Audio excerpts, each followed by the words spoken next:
মেসির পরিবর্তে 10 নম্বর জার্সির মান রাখতে দিবালা ছাড়া কোনো গতি নেই আর্জেন্টিনার। মাস্তাতুনোদের মতো তরুণদের চেষ্টা করলেও দিতে পারছেন না আস্থার প্রতিদান। একমাত্র দিবালাই পারবেন 10 নম্বর জার্সির সম্মান রাখতে। তাহলে কি স্ক্যালোনি এবার ফিরাবেন জাদুকর দিবালাকে?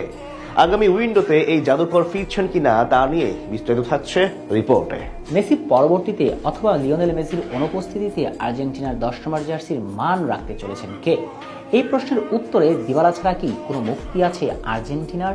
কতজন আসবে, কতজন যাবে? একমাত্র পাওলো দিবালাই 10 নম্বর টি শার্টের যোগ্য দাবিদার হয়েই রবে। যদিও মেসি অনুপস্থিতিতে সর্বশেষ ম্যাচগুলোতে আর্জেন্টিনার আইকনিক 10 নম্বর টি শার্ট গায়ে জড়িয়েছেন থিয়াগো আলমাডা এবং সর্বশেষ ম্যাচে ফ্রাঙ্কো মাস্তান্তুনো। কিন্তু ইকুয়েডরের বিপক্ষে মাঠে এসে মাস্তান্তুনো কি প্রত্যাশার পারদ মেটাতে পারলেন? হ্যাঁ, এটা ঠিক যে মাস্তান ইয়াংস্টার আর্জেন্টিনার ফিউচার, কিন্তু বর্তমানে তার গায়ে 10 নম্বর টি শার্টটা তো একটু বেমানানি বটে। বাস্তবতায় প্রত্যাশার চাপ মেটানোর মতো অভিজ্ঞতা এখনো হয়নি তার। চাপের সময় বরাবরই নুয়ে যায় এই ফুটবলার। তরুণ মাস্তানের জন্য সেটাই কি স্বাভাবিক নয়? একটু খেয়াল করলেই দেখা যায় লিওনেল মেসিও কিন্তু আর্জেন্টিনার জার্সিতে 10 নম্বর টি শার্টে শুরু করেননি প্রথম থেকে। অনেক পরে অভিজ্ঞতা অর্জন করে যোগ্যতার প্রমাণ দিয়ে তার গায়ে ম্যারাডোনার নাম্বার 10 তুলে দেওয়া হয়েছিল। তাহলে মাস্তান্তুনোর কাছে এত দ্রুত এই আইকনিক শার্টটা তুলে দেওয়ার তো কোনো মানেই হয় না।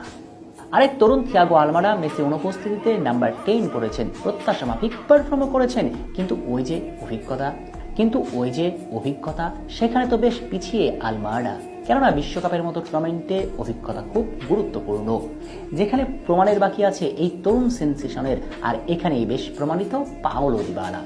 দুটি বিশ্বকাপ খেলার অভিজ্ঞতা আছে তার। কাতার বিশ্বকাপে আর্জেন্টিনার স্বপ্ন বাঁচানোর আড়ালে নায়ক ছিলেন কিন্তু এই জাদুকর।